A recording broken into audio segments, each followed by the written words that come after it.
గులకరాయి ఒక 5-6 రోజుల్లో కంకర రాయిగా మారిన విధానం ఎట్టిదనినా అనే దాని మీద మనం చర్చిద్దాం.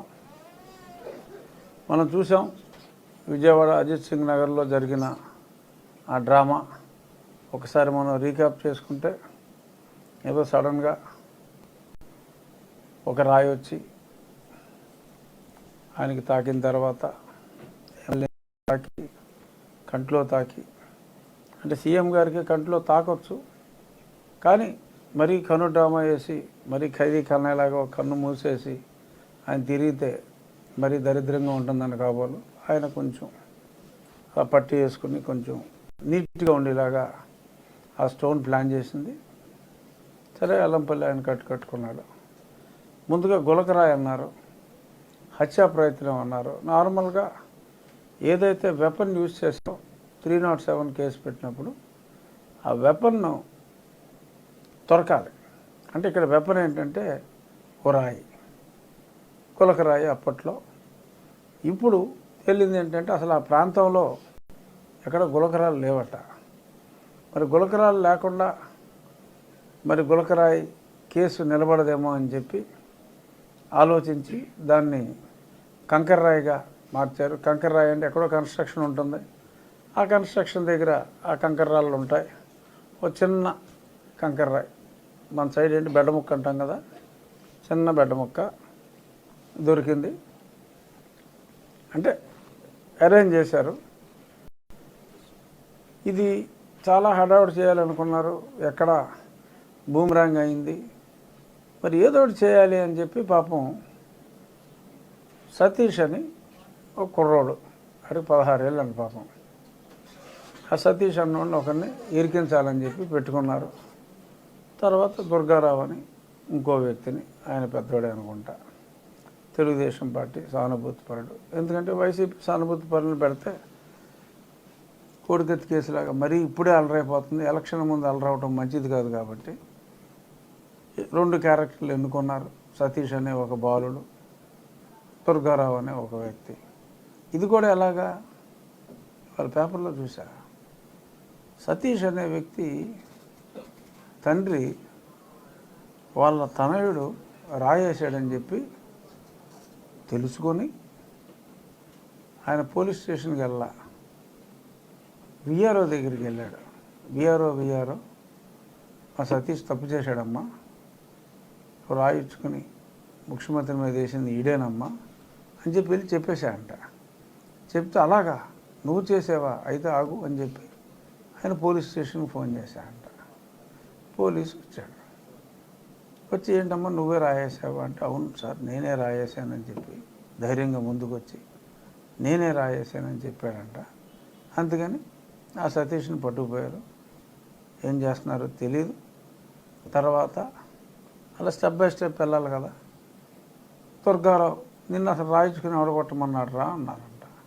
అడిగితే నా దుర్గారావు చెప్పాడండి అన్నారంట. దుర్గారావు అని చెప్పి ఓ దుర్గారావుని పట్టుకుని, నువ్వు ఆ అసెంబ్లీ బొండా ఉమా పోటీ చేస్తున్న నియోజకవర్గంలోకి వస్తుంది కాబట్టి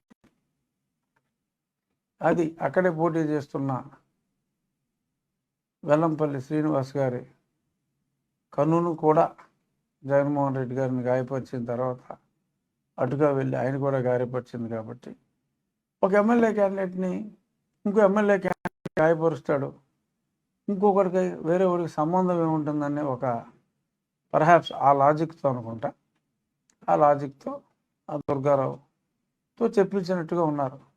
ఉమ్మగారే నన్ను ప్రోత్సహించారని చెప్పి బలవంతంగా ఓ రాంగ్ స్టేట్మెంట్ తీసుకొని ఇప్పుడు ఎలాగైనా అక్కడ పోటీ చేస్తున్న ఉమ్మగారి మీద హత్యా ప్రయత్నం కేసు, చిన్న కంకర్రాయితో హత్యా ప్రయత్నం.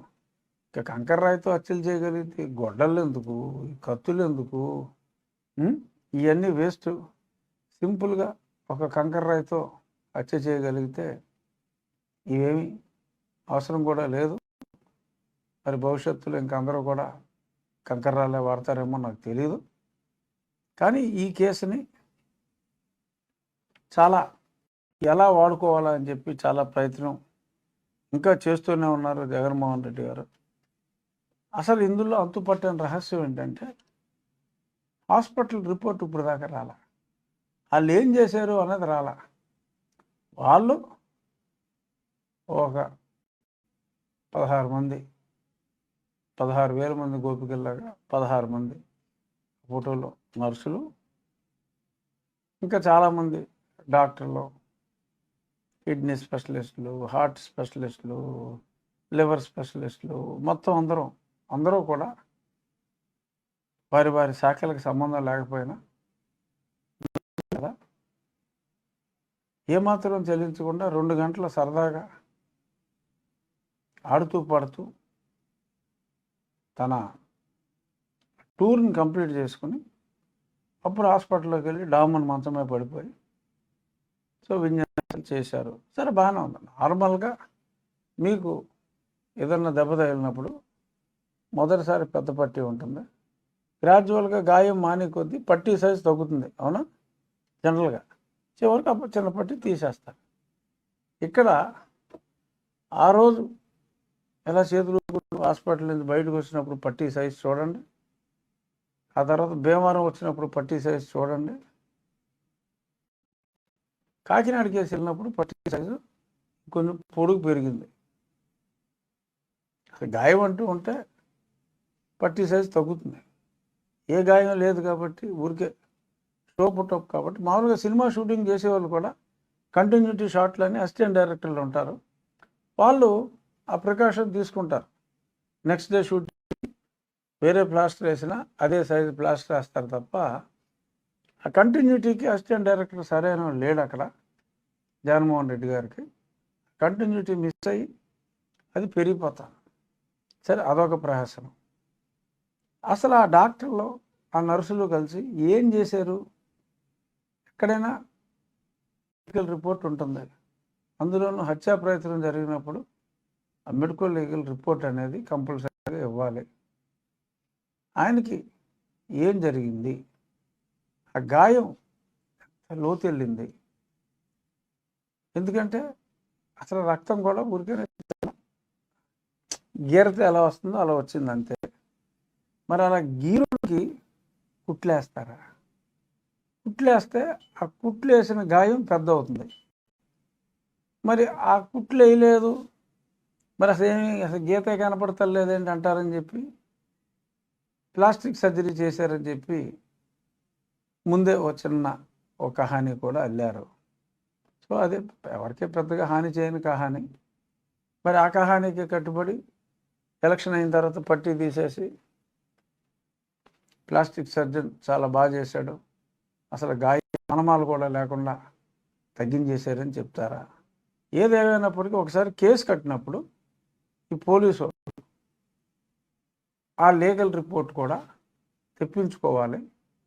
ఆ కోర్టులో హత్యా ప్రయత్నం అన్నాడు కాబట్టి బెడ్డముక్కొచ్చుకుని ఎంత గాయమైంది, ఎలా అయింది, తగిలింది ఇక్కడ, అది ఇక్కడ తగిలి ఉంటే ఏమయ్యేది, ఇంకెక్కడో తగిలి ఉంటే ఏమయ్యేది, ఉదాహరణ జరిగింది అనుకోండి, అసలే గొడవ లేదు కదా, ఇక్కడే తగిలితే అక్కడ ఆయనకి చాలా సెన్సిటివ్గా ఉంటుందండి. ఏముంది, ఓ రాయి ఎంతో దూరం నుంచి విసిరితే ఆ రాయి ఇక్కడ స్లోగా వచ్చి ఇక్కడ తగిలినా కూడా చచ్చిపోడు. ఏదో కొంచెం ఒక 2 నిమిషాలు పొర్ర తిరిగినట్టుగా ఉంటుంది, అంతరాయి కాబట్టి. పెద్ద రాయి దగ్గరుచ్చుకుని టపామని కొడితే ఏదన్నా ప్రమాదం ఉంటే ఉండొచ్చు, అప్పుడు కూడా అంత ఇమీడియట్గా చనిపోయేంత ప్రమాదం ఉండకూడదు. మరీ బండరాయి కొడితే తప్ప చిన్న రాయి, స్మాల్ కంకర్ రాయి, అది కూడా దూరం నుంచి లాంగ్ షాట్లో విసిరితే, మరి వాళ్ళ షర్మిల వారి సహోదరు కూడా చెప్పింది, చిన్న కంకర్ రాయికే మరింత ఆర్భాటం చేసి హత్యా ప్రయత్నం అని చెప్పి పట్టీలు వేసుకుని తిరుగుతున్నారు. మరి 7 సార్లు అంటే తీవ్రమైన గొడ్డలు గాయాలు 7 చోట్ల ఉన్నాయట వివేకానంద రెడ్డి గారికి. 7 చోట్ల మరి నరికి చంపారే. ఆ నరికి చంపిన దాని గురించి మాట్లాడకూడదా? కేవలం చిన్న గులకరాయిగా జన్మించి కంకర్రాయిగా మారిన ఆ రాయి గురించి మటుకు ప్రతిరోజు పట్టు వేసుకున్న ఫోటోతో చిలవలు పలవలుగా వార్తలు రాసుకోవచ్చు. కానీ వివేకానంద రెడ్డి గారి గురించి మాట్లాడకూడదు. అలాగే మరి ఆయన ఒక ముస్లిం యువతతో ఫోటో వేశారు. వేసి చూడండి, ఇదిగో ఈ సంగతి సునీతకు తెలియదా అని కూడా రాశారు. జగన్మోహన్ రెడ్డికి తెలియదా? ఒకవేళ ఏదన్నా ఉంటే ఆయనకి తెలియదా? క్యాంపెయిన్కి వాడారు, ఎమ్మెల్సీగా పోటీ చేయించారు, ఇప్పుడు ఆయనకి తెలియదా? Is that an issue? వీళ్ళు హత్య చేయటానికి దానికి అసలు సంబంధం ఏమిటి? ఇలా అసంబద్ధంగా మాట్లాడతారు. చూసి రమ్మని కాల్చి వచ్చాడని చెప్పి మనం ఒక సామెత తిన్నాం. అలాగ మరి ఈ వివేకానంద రెడ్డి హత్య కేసు గురించి మాట్లాడొద్దు అని చెప్పి వైసీపీ జిల్లా అధ్యక్షుడు అడిగితే కోర్టుని అప్పటికప్పుడు same day application, same day disposal. అప్పటికప్పుడు అసలు ఆ కేసే కాదు, కోర్టులో ఉన్న ఏ కేసు అయినా కూడా అసలు మనం దాని గురించి ఈ నెల 30వ తారీఖు దాకా ఈ 5-6 వ్యక్తులు మాట్లాడటానికి వీలు లేదు అని చెప్పి టంకాజాయని చెప్పారు. మీరు అడిగిన దానికన్నా దే హ్యావ్ గాన్ బియాండ్. మరి అదొక ఆశ్చర్యకరమైన సంఘటన. కానీ ఆ పేపర్లో మటుకు పుంకాలుగా రాస్తానే ఉంటారు. వీళ్ళు అయితే పాపం మాట్లాడటానికి వీలేదు అని చెప్పి అంటున్నారు. ఇది ఒక అతిపెద్ద ఇంత. సో మరి ఇప్పుడు చూద్దాం, మరి రాబోయే రోజుల్లో మరి పోలీసులు ఈ కంకర్రాయి కథకి ఎలా ముగింపిస్తారో, అభం శుభం తెలియని ఆ చిన్నపిల్లాడు ఆ సతీష్ని ఏ రకంగా వాడతారో, పాపం అతనేమైపోతాడో, దుర్గారావు ఏమైపోతాడో, ఇంకా ఎవరి పేర్లు పెట్టి ఎలాగ అల్లరి చేయాలనుకుంటున్నారో. అసలు కోర్టుకి వెళ్తే ఈ కేసు నిలబడుతుందా అనేది కూడా అనుమానం.